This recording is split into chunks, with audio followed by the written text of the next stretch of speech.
বন্ধুরা, 2.5 বছর একা একটি ঘরে লালন পালন হওয়ার পরে গরুটি যখন খোলা আকাশের নিচে আসে তখন গরুটি ঠিক এভাবেই তার মনের আনন্দ প্রকাশ করতে থাকে।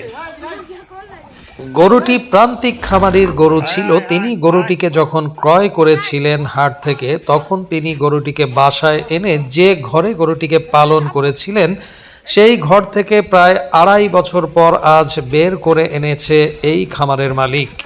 বন্ধুরা, 2.5 বছর পর সে খোলা আকাশ দেখতে পেয়েছে, তাই সে মনের আনন্দে একটু এদিক সেদিক নাচানাচি করছে, খেলাধুলা করছে। গরুটি প্রান্তিক খামারির কাছে ছিল।